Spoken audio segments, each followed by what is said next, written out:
বাবা দাউদ নবীকে বললেন, বাবা দাউদ, জিহাদের ময়দানে গিয়ে দেখে তো তোমার বড় দুই ভাইয়ের কি খবর। দাউদ নবী জিহাদের ময়দানে আসলেন ভাইদের খবর নেওয়ার জন্য। আসার পর দেখে আল্লাহ বিশ্বাসী যারা, তাদের পক্ষেই জয়ের পাল্লা। তবে এখনো চূড়ান্ত ফলাফল আসতে একটা বাধা, তার নাম জালুদ। জালুদকে ময়দানে হারাইয়া দিতে পারলেই মুসলমানদের চূড়ান্ত বিজয় ঘোষণা হবে। কিন্তু জালুতের সাথে লড়াই করার জন্য কেউ সাহস করতেছে না।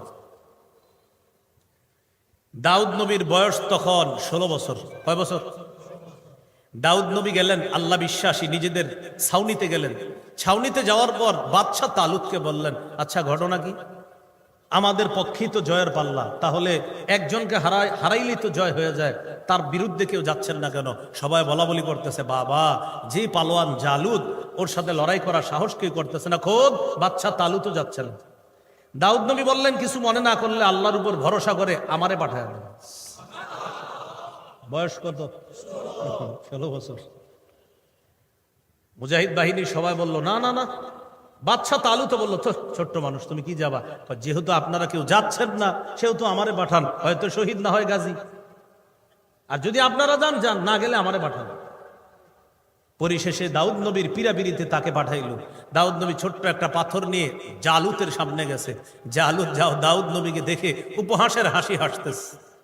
দাউদ নবী সামনে গিয়ে আল্লাহর নাম নিয়ে পাথরটা জালুতের মাথা বরাবর মারলে সাথে সাথে ছোট্ট পাথরের আঘাতে জালুত মাটিতে লুটে পড়ে। দাউদ নবী গিয়ে জালুতকে দুনিয়া থেকে বিদায় করে দেয়। আল্লাহ কোরআনে বলে, ওয়াকাতালা দাউদু জালুতা, জালুতকে হত্যা করলো দাউদ। 16 বছরের দাউদ পালওয়ান জালুতকে হত্যা করলো। আল্লাহ বুঝিয়ে দিলেন, আমি আল্লাহ যদি মুসলমানকে সাহায্য করি, ছোট্ট বাচ্চার হাতেও পালওয়ানকে আমি আল্লাহ হারিয়ে দিতে পারি। আবু জাহেলরে সাইজ করছে 2টা ছোট্ট বাচ্চা, তো হতেই পারে। বদরের একটা আলোচনা আছে, আমার শুনে নেবেন ইনশাআল্লাহ, দেখবেন ওখানে লম্বা হিস্টোরি। তো জালুতকে হত্যা করার পর আস্তে আস্তে দাউদ নবী পরিণত বয়সে উপনীত হলেন। আল্লাহ তাআলা দাউদ নবীকে একই সাথে নবুয়ত দান করলেন, আবার রাজত্ব দান করলেন।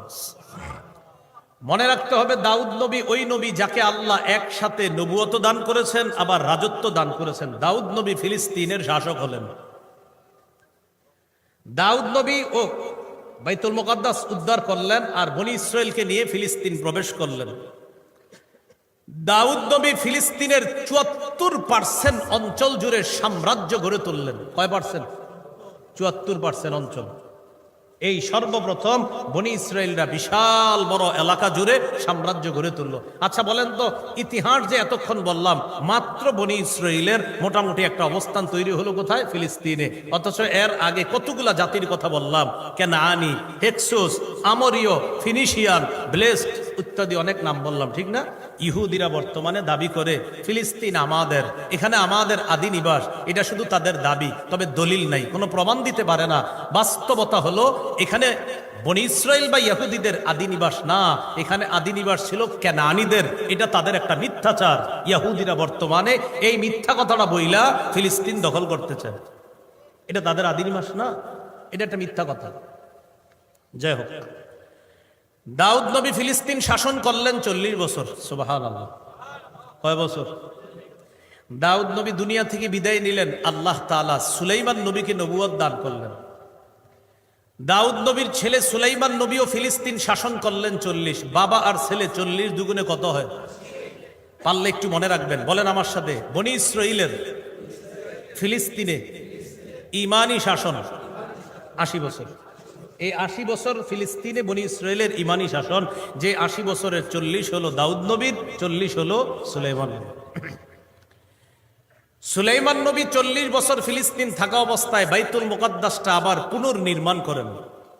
নাসাইর হাদিস 692 নম্বর হাদিস। সুলাইমান নবী যখন বাইতুল মুকাদ্দাস নির্মাণ করার কাজ শেষ করেন, আল্লাহর কাছে 3টা দোয়া করছেন, 3টা জিনিস চাইছেন। 1 নাম্বার, হুকমান ইউসাদিফু হুকমা, আল্লাহ আমি যে বিচার করব, আমার বিচারটা যেন আপনার বিচারের মতো হয়, অর্থাৎ আপনার বিচারে যেন কোনো ভুল হয় না, আমার বিচারেও যেন ভুল না হয়। মাবুদ, এই যোগ্যতাটা আপনার কাছে চাই। 2 নাম্বার, ওয়ামুলকান লা ইয়ামবাগি লিআহাদিন মিন বাদি, আল্লাহ আমারে এমন একটা রাজত্ব দিবেন যে রাজত্ব আমার পরে দুনিয়ার আর কাউকে দিবেন না আপনি। কটা হইল? 3 নাম্বার, সুলাইমান নবী বললেন, আল্লাহ, আমি যেই ঘরটা পুনর্নির্মাণ করলাম, আল্লাহ ইয়াতিয়া হাদাল মসজিদ আহাদুল্লাহ ইউরিদু ফিহি ইল্লাস সালাহ, এই মসজিদে কোনো মুসলমান যদি নামাজ পড়ার নিয়তে আসে, আল্লাহ, খরজা মিন যুনুবিহি কায়াউমিন ওয়ালাদাতহু উম্মুহু, সে নামাজ পড়ার পর যেন মা জন্ম দিলে যেমন নিষ্পাপ হয়ে যায়, ওই ব্যক্তিও যেন এমন নিষ্পাপ হয়ে যায়। নবীজি বলেন, সুলাইমান নবীর প্রথম 2টা দোয়া আল্লাহ তার জীবদ্দশায় কবুল করছে। সুলাইমান নবী বিচার করলে কোনো ভুল হইতো না, আর সুলাইমান নবীর মতো রাজত্ব তারপরে আর আল্লাহ কাউকে দেন না। বাতাসের কথা বুঝতেন, পিঁপড়ার কথা বুঝতেন, জিনের কথা সবকিছু বুঝতেন তিনি। সূরা নামলে লম্বা আলোচনা আছে। সুলাইমান আলাইহিস সালাতু ওয়াস সালাম 40, দাউদ নবী 40, কত হলো? আমি আপনাদেরকে একটা ঘোষণা শিখাইছি, বনি ইসরাইলের ইমানি শাসন কয় বছর ফিলিস্তিনে? 40 কার? দাউদ নবী। 40 কার?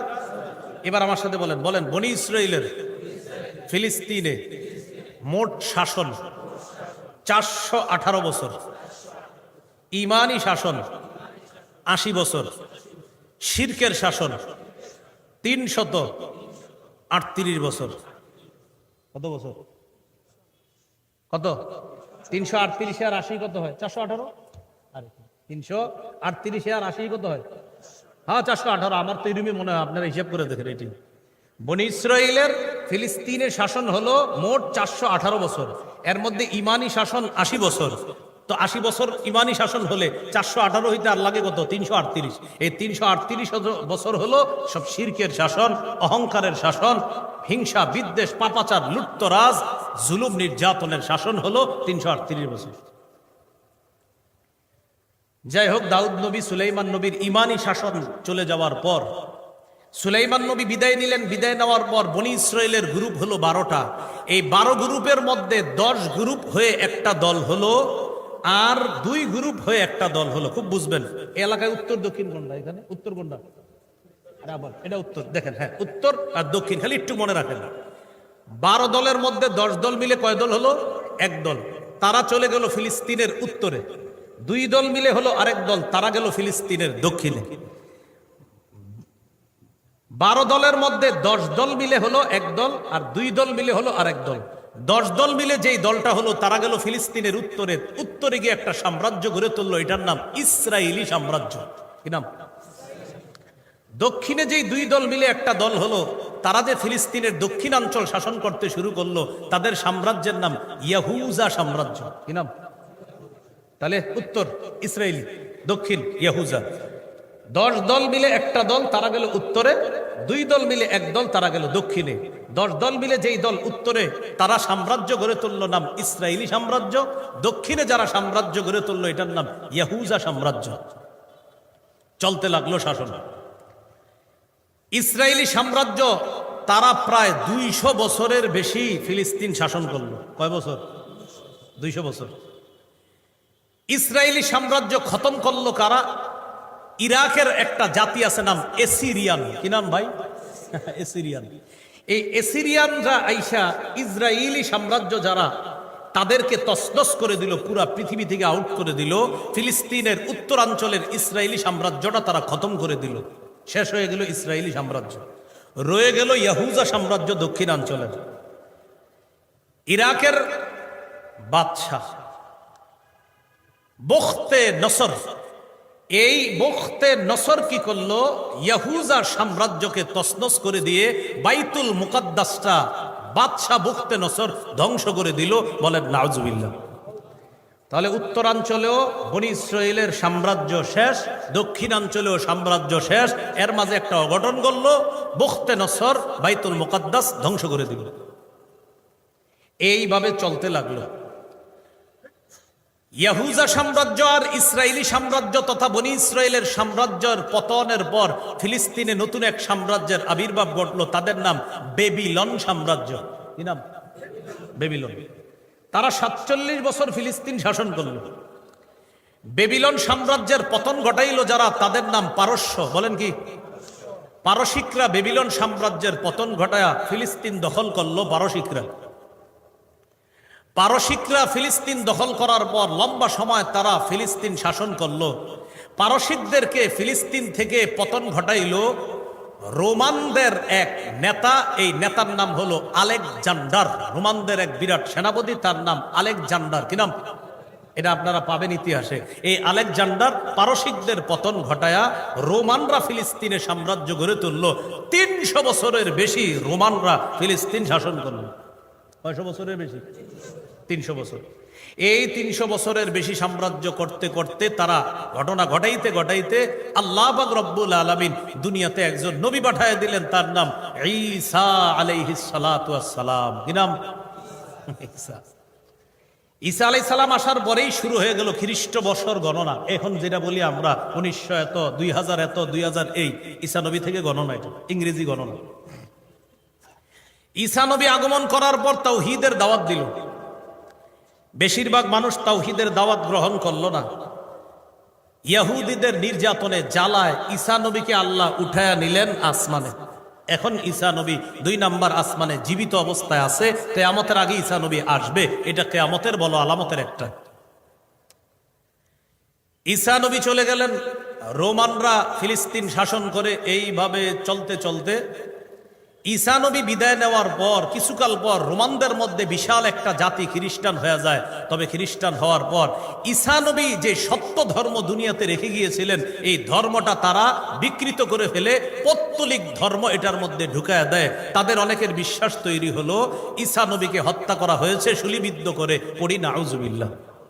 আর আমাদের বিশ্বাস ঈসা নবী কোথায়? জীবিত, আসমানে আছে। আর তাদের বিশ্বাস ঈসা নবীকে হত্যা করা হয়েছে। আরেক দলের বিশ্বাস ঈসা নবীর যেহেতু বাবা নাই, সুতরাং ঈসা নবীর বাবা আল্লাহ। নাউজুবিল্লাহ পড়েন। এটা আরেক দলের বিশ্বাস। আরেক দলের বিশ্বাস হলো ঈসা নবী 3 খোদার এক খোদা। ঈসা নবী 3 খোদার, ইন্নাল্লাহা সালিসু সালাসা।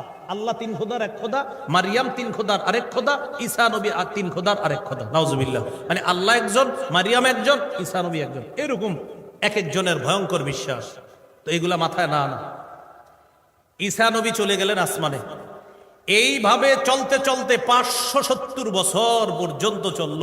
570-এ আল্লাহ পাক রব্বুল আলামিন পৃথিবীর সবচাইতে শ্রেষ্ঠ মহামানব, আল্লাহর পরে যিনি এই জগৎ ওই জগৎ যত জগৎ হয় সব জগতে শ্রেষ্ঠ, এমন একজন ব্যক্তিকে পাঠাইলেন, আমাদের প্রাণের নবী, দয়াল নবী মুহাম্মদুর রাসূলুল্লাহ সাল্লাল্লাহু আলাইহি ওয়াসাল্লাম। আমাদের নবী আসলেন 609 খ্রিস্টাব্দে। আল্লাহ নবীজির নবুয়ত প্রকাশ ঘটাইলেন। নবীজি সাল্লাল্লাহু আলাইহি সাল্লাম মক্কায় 13 বছর নির্যাতনের শিকার হলেন, সাহাবায়ে কেরাম নির্যাতিত হলেন, চলে গেলেন হিজরত করে মদিনায়। নবী মদিনায় যাওয়ার পর বললেন, সাদাকুনু হিজরাতুন বাদা হিজরা। শোনো, এই যে আমরা মদিনায় হিজরত করলাম, এরপরে আরেকটা হিজরত হবে। সাহাবীরা বললেন, হুজুর সেটা আবার কোন হিজরত? নবী বললেন, ওই হিজরতটা হলো আমার উম্মত হিজরত করে, ইব্রাহিম নবী হিজরত করে যেখানে গিয়েছেন আমার উম্মত সেখানে যাবে, তথা ফিলিস্তিনের আশেপাশের অঞ্চলে আমার উম্মত হিজরত করে যাবে, তখন তারাই হবে পৃথিবীর সবচাইতে শ্রেষ্ঠ। নবী বলছেন তারা হবে পৃথিবীর সবচেয়ে শ্রেষ্ঠ, যারা হিজরত করে সে সিরিয়া যাবে, ফিলিস্তিনের আশেপাশে যাবে। তৈয়ার হন, প্রস্তুত হন। রাসূলুল্লাহ সাল্লাল্লাহু আলাইহি সাল্লাম ফিলিস্তিন নিয়ে খুব ভাবতেন। ইতিমধ্যে রোমান আর পারস্যদের একটা লড়াই হলো। ওই লড়াইয়ের মধ্যে মুসলমানরা চাইতো রোমানদের যেন বিজয় হয়, এটা মুসলমানরা চাইতো। কারণ রোমানরা যদিও মুসলমানরা যারা শিক্ষা দীক্ষায় আগায়া ছিল, পারসিকরা শিক্ষা দীক্ষা ছিল না, শুধু অন্ধবিশ্বাস ছিল। তাই মুসলমানরা রোমানদের পক্ষ অবলম্বন করেছিল যে তারা বিজয় হোক। ঘটনাচক্রে রোমানরা হেরে গেছে। হেরে যাওয়ার পর মুসলমানরা কষ্ট পাইছে, আল্লাহ সান্ত্বনা দিলেন, গলিবাতির রোম, রোমানরা বিজয় হয়েছে। ফি আদনাল আরদি ওয়া হুম মিন বাদি গালাবিহিম সায়াগলিবুন। অচিরেই রোমানরা আবার বিজয় অর্জন করবে। কিছুকাল তখন পাদ্রীরা কি করলো? পাদ্রীরা শান্তি প্রস্তাব মেনে নিল। সালাউদ্দিন আইয়ুবী বললেন, না এখন আর আমি মানি না, তোমরা 92 বছর মুসলমানদের সাথে যে আচরণ করছো আমিও সেটা করবো। 92 বুঝছেন নি? 492 থেকে 583 কত হয়? আরে 492 583 কত? 92। মানে সব এমনি তাকাই রয়েছে আপনারা। আমি অঙ্কে কাঁচা, এরপরে তো সঠিক মনে হয় আমার না। 92 হয় না? তো এই তো ওই 92 83 পর্যন্ত তো বললেন, তুমি যা আচরণ করছো আমিও তোমার সাথে সেটাই করি। তখন খ্রিস্টানরা কি বললো জানেন? যে তুমি যদি আমাদের উপর আক্রমণ চালাও, আমরা আমাদের স্ত্রীদেরকে হত্যা করবো। চিন্তা করো, আমরা আমাদের শিশুদেরকে হত্যা করব। কারণ খ্রিস্টানরা জানে যে মুসলমানদের নবী মুসলমানদেরকে শিক্ষা দিছে যে যুদ্ধক্ষেত্রেও শিশু আর নারীদেরকে যেন তোমরা সেভ রাখো। তখন খ্রিস্টানরা টোপ মারলো যে মুসলমানরা একটা জায়গায় দুর্বল, সেটা কি, শিশু আর নারীদেরকে যদি সামনে নেওয়া যায় ওরা আমাদের উপর আক্রমণ চালাবে না। হুমকি দিল আমাদের উপর হামলা চালাইলে আমরা আমাদের স্ত্রীদেরকে হত্যা করবো, শিশুদেরকে হত্যা করবো, আর 5,000 মুসলমান আছে আমাদের এলাকায়, ওদেরকে জবাই করবে। সালাউদ্দিন আইয়ুব রহমতুল্লাহ চিন্তা করলেন শিশু নারীদেরকে হত্যা করবে, বিষয়টা তো খারাপ। তখন তিনি শান্তি প্রস্তাব মেনে নিলেন। সুবহানাল্লাহ বলেন। কারণ মুসলমানরা যে আপনার নারী শিশুদের প্রতি কতটা দয়া শিখাইছে আল্লাহ রসুল, এটা যেন সারা পৃথিবী বুঝে। আজকে নারীবাদীরা স্লোগান দেয় যে কি মুসলমানরা তাদেরকে নাকি ঠকাইছে, ওরা যদি বুঝতো ওদেরকে কি পরিমাণ সম্মান দিছে তাহলে এইভাবে রাস্তাঘাটে আইসা অবুঝের মতো এই আন্দোলন করতো না। সালাউদ্দিন আইয়ুবী রহমতুল্লাহ আলাই ফিলিস্তিন দখল করলেন। সালাউদ্দিন আইয়ুবী 583 থেকে 589 তিনি মারা গেলেন।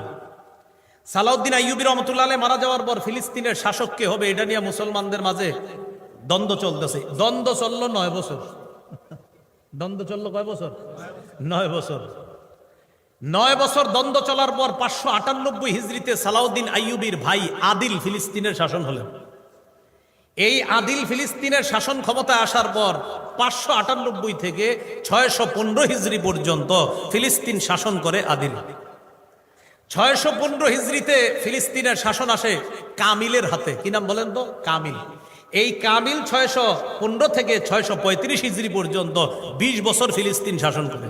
তবে ফিলিস্তিনের কিছু অঞ্চল এই কামিল ইচ্ছা করে ক্রুসেডারদের হাতে তুলে দিচ্ছে। নাউজুবিল্লাহ। 635 থেকে 637 পর্যন্ত আবার কিছুটা ভাটা পড়ে।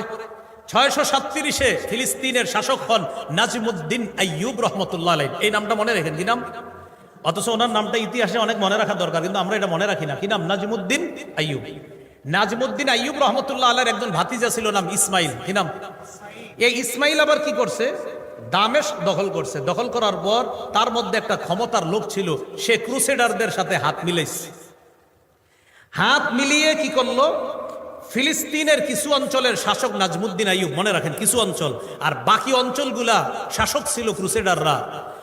ইতিমধ্যে ক্রুসেডারদের হাত থেকে নাসির নামে একজন ফিলিস্তিন পুরাটা উদ্ধার করে। উদ্ধার করার পর ওই নাসিরের মনের নিয়ত হলো আমি হব একচ্ছত্র শাসক, মানে তারও ক্ষমতার লোভ। ওই দিক দিয়ে নাজমুদ্দিন আইয়ুবের ভাতিজা ইসমাইল, তারও ক্ষমতার লোভ। ইসমাইল কি করলো? ফিলিস্তিন আসলো। আসার পর ক্রুসেডারদের সাথে হাত মিলাইয়া নাসিরের কাছ থেকে ফিলিস্তিন দখল করে ক্রুসেডারদের হাতে দিয়ে দিল, আর বলল আমার উপর যেন কোনো সমস্যা না হয়, বিষয়টা একটু খেয়াল রেখে। কাদেরকে? ক্রুসেডারদেরকে। নাজমুদ্দিন আইয়ুবের কাছে ফিলিস্তিনের কিছু অঞ্চল, আর বাকিটা আবার ক্রুসেডারদের কাছে। এবার বলেন 642 কত? 642 হিজরিতে নাজমুদ্দিন আইয়ুবের হাতে আবার ফিলিস্তিন পুরাটা চলে আসে। এই 642 থেকে 1335 তথা প্রায় 700 বছর পর্যন্ত মুসলমান ফিলিস্তিন শাসন করে। 1335 মানে 700 বছর। আর ইংরেজি হইলে 1244 থেকে 1917 খ্রিস্টাব্দ পর্যন্ত। 1244 থেকে 1917, দেখেন কত বছর হয়? প্রায় 700 বছর ফিলিস্তিন মুসলমান শাসন করে। 1917 সালে ফিলিস্তিনে ইহুদিদের সংখ্যা মাত্র 8%। কয় পার্সেন্ট? আর ফিলিস্তিন কাদের দখলে? মুসলমানদের। 8%। আজকে আমি আমার তবিয়তের বাহিরে আলোচনা করতেছি, এই জন্য আলোচনাটা মন দিয়ে শুনেন। 60 মিনিটের বেশি কিন্তু আলোচনা করি না, হয়ে গেছে 80 মিনিট। এটা পুরো ইতিহাস ব্রেক হইতেছে। 8% ইহুদি তখন ফিলিস্তিন দখল। ফিলিস্তিনে আছে মাত্র 8% ইহুদি। 1917 সনের কথা মনে রাখবেন। 1917 এটা একটা ইতিহাস, মনে রাখবেন। ইহুদির একটা চিন্তা করলো 8% ইহুদি। কি চিন্তা? আমরা দুনিয়ার যত ইহুদি আছে সবাইকে আবার ফিলিস্তিন একত্রিত করব, করার পর আমাদের বাপদাদাদের সম্পদ আবার ফেরত নিব। ফিলিস্তিন আমাদের আদি নিবাস। বলেন তো আসলে ওদের আদি নিবাস? আমি ইতিহাস বললাম ওদের আদি নিবাস না, কিন্তু ওদেরা বলে আমরা এটা উদ্ধার করতে হবে। করার পর বাইতুল মুকাদ্দাস এখান থেকে নিয়ে মদিনা পর্যন্ত লম্বা একটা এলাকা আমাদের হাতে নিতে হবে।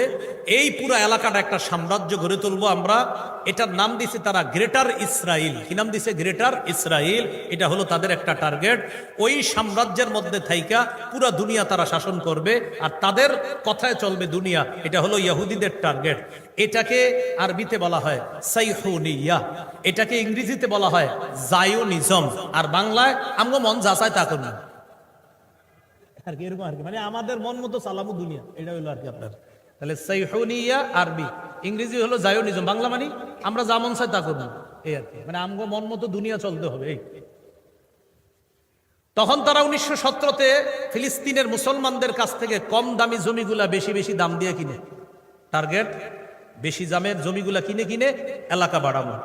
তখন ভারতীয় উপমহাদেশের ওলামা একরাম ফতুয়া দিয়েছিলেন, ফিলিস্তিনের মুসলমানরা ইহুদিদের কাছে জমি বিক্রি করবা না, তাদের দুর্বিসন্ধি আছে, কোনো তাদের টার্গেট উদ্দেশ্য মনে হয় ভালো না।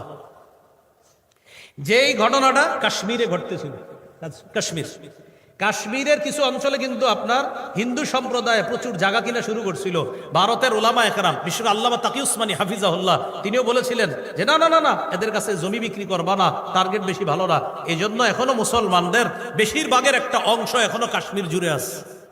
না হয় কিন্তু এইভাবে জমি জমি দখল করতে করতে নিয়ে নিত পুরাটা।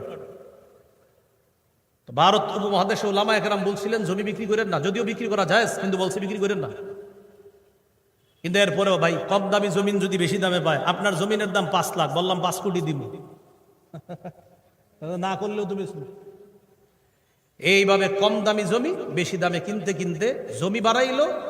আর জনগণ বিভিন্ন দেশ থেকে ইহুদিদেরকে আনতে আনতে 1917 থেকে 1948, কয় বছর হয় হিসাব করেন তো? 1917 থেকে 1948, 30-31 নাকি 31, এই মাত্র 30-31 বছরে তারা 30% ইহুদি বাড়াইলো। 1917 ছিল 8%, 1948 গিয়ে হলো আর 30%। চিন্তা করছেন? আর 30% ইহুদি হওয়ার পর তারা আলাদা একটা এলাকা জুড়ে সাম্রাজ্য গড়ে তোলার পর ওই এলাকাটার নাম দিল ইসরায়েল। সেটা বলল তারা নাম দেওয়ার পর এটাই একটা রাষ্ট্র। দালাল কিছু দেশের সহযোগিতা, এর মধ্যে অন্যতম ব্রিটেন, এদের সহযোগিতায় তারা একটা রাষ্ট্রের ঘোষণা দিল, সেই রাষ্ট্রের নাম ইসরায়েল। কি নাম? ইসরায়েল। সেটা হলো এই ইসরায়েল। এদিক দিয়ে পাকিস্তান স্বাধীনতা লাভ করলো, এদিক দিয়ে ইসরায়েলের স্বাধীনতা। পাকিস্তানের মোহাম্মদ আলী জিন্নাহ মৃত্যুর আগে তার বোন লেখছে তার সম্পর্কে, যে ভাইজান বলছিল মৃত্যুর আগে 3টা কথা, মুহাজির, ফিলিস্তিন, কাশ্মীর। মুহাজির, ফিলিস্তিন, কাশ্মীর, এটা বলছিল। বইলা লা ইলাহা ইল্লাল্লাহ পড়তে পড়তে ভাই ইন্তেকাল করছে। এখান থেকে বোঝা যায় আগের মুসলিম শাসকরা ফিলিস্তিন নিয়ে ভাবতো, কাশ্মীর নিয়ে ভাবতো। বর্তমান মুসলিম শাসকরা মুনাফিক রূপী একটা মুখোশ পড়ে বসে আছে, তখন তারা ভাবতো এটা নিয়ে। তো ফিলিস্তিন একটা অংশ মানে জোর করে নিয়ে গেলে বানাইলো ইসরায়েল, এখন ইসরায়েল রাষ্ট্র হইলো। এরপর আগে কিছু কি করছে, আপনার জায়গা কিনছে, এখন কি করে? দখল। এখন দখল, আর খালি বোমা মারে, অস্ত্র দিয়ে আঘাত করে। এই আঘাত করতে করতে 1967-তে 3টা দেশ মিলে তাদের বিরুদ্ধে লড়াই করছিল, জর্দান, সিরিয়া, মিশর। জর্দান, সিরিয়া, মিশর 1967-তে ইসরায়েলের বিরুদ্ধে লড়াই করেছিল। 6 দিনে ইসরায়েল তাদেরকে ধরাশয়ী করে ফেলছে। কয় দিনে? 6 দিনে। তবে এই 6 দিনে ধরাশয়ী হওয়ার একটা কারণ আছে। আমাদের পার্শ্ববর্তী একটা রাষ্ট্র মুনাফিকি মার্কা আচরণ করেছিল, ওই মুনাফিকের কারণে তখন ওই 3টা রাষ্ট্র ইসরায়েলের কাছে ধরাশয়ী হয়েছে। মুনাফিক সাহেবরা কোথায়? আমাদের আশেপাশে। হ্যাঁ, ওদের একটা মুনাফিকি ছিল। এই মুনাফিকি গাদ্দারির কারণে তখন আপনার এই ঘটনাটা ঘটছে। তবে তাদের একটা স্লোগান ছিল, 3 দেশের। স্লোগানটা তত সুন্দর স্লোগান না, স্লোগান ছিল আল ইজ্জাতুল আরব, সম্মান আরবের। এই স্লোগানটা হলো জাতীয়তাবাদের স্লোগান। জাতীয়তাবাদের স্লোগান ইসলাম সমর্থন করে না। পরবর্তীতে ফিলিস্তিনের পক্ষে মুজাহিদরা লড়াই করতে লাগলো। মুজাহিদের স্লোগান আল ইজ্জুলিল্লাহ, সম্মান আল্লাহর। এটাই হলো প্রকৃত স্লোগান। মুসলমানের স্লোগান সম্মান আল্লাহর, মুসলমানের স্লোগান রাষ্ট্র আল্লাহর, সম্মান আল্লাহর। ইদানিং খেলা আমাদের দেশে নতুন একটা স্লোগান আছে। আগে বলতো রাষ্ট্র যার যার, ধর্ম যার যার, উৎসব সবার। তো এটা বেশি দিন টিকে নাই। এখন নতুন একটা স্লোগান, ধর্ম যার যার, রাষ্ট্র সবার। এটা নতুন স্লোগান না, এটাও সঠিক স্লোগান না। বলেন আমার সাথে, রাষ্ট্র বলেন, বলেন রাষ্ট্র আল্লাহর, মনোনীত ধর্ম আল্লাহ। বলেন মনোনীত ধর্ম কার? রাষ্ট্র কার? হ্যাঁ, রাষ্ট্র আল্লাহ। রাষ্ট্র সবার মানে রাষ্ট্র আল্লাহ। এটা নতুন একটা ওষুধ, কিন্তু খায়েন না এটা, যে রাষ্ট্র যার ধর্ম যার যার, রাষ্ট্র সবার না। এটা নতুন টোপ। মুসলমান বলে ইসলাম আল্লাহর, রাষ্ট্র আল্লাহ। মনে থাকবেন ইনশাল্লাহ। এইভাবে তারা, তাদের টার্গেট হলো ফিলিস্তিন থেকে মদিনা পর্যন্ত বড় সাম্রাজ্য বানাবে। এই সাম্রাজ্য বিস্তৃত অঞ্চল থেকে তারা ফিলিস্তিনের সারা পৃথিবীকে তারা শাসন করবে, এটা তাদের টার্গেট। আমাদের করণীয় কি? আমাদের 4টা করণীয়। বলি কয়টা? 1 নাম্বার, ফিলিস্তিনের পক্ষে জিহাদ করা। যেহেতু প্রাচীরের বাধা আছে, এই বাধার কারণে যেতে পারছি না। 2 নাম্বার, ইআদাদ, প্রস্তুতি নেওয়া, জিহাদের প্রস্তুতি, এটা নিতে হবে প্রস্তুতি, যে আল্লাহ কখনো সুযোগ দিলে আমি যাবো ইনশাআল্লাহ এরকম। 3 নাম্বার, ফিলিস্তিনের জন্য সাহায্য পাঠানো। মাশাআল্লাহ আমাদের দেশের মানুষ পাঠাইতেছে, তবে সঠিক সোর্সে পাঠাইতে হবে। 4 নাম্বার, ফিলিস্তিনের বিরুদ্ধে ইসরায়েলিরা যেই মাধ্যমে টাকাগুলা কামাই করে, ওই মাধ্যমগুলা বয়কট করা। এই 4টা কাজ আপাতত আমাদের। 1, জিহাদ করা। 2, প্রস্তুতি নেওয়া। 3 নাম্বার, সাহায্য পাঠাবো। তো এটা আমাদের জন্য সহজ। এখন 3 আর 4টা আমরা করতে হবে এখন আপাতত। 3 আর 4, সাহায্য পাঠানো, আর 4 নাম্বার ওদের যে মাধ্যমে সহায়তা আসে ওই মাধ্যমগুলা বয়কট করা।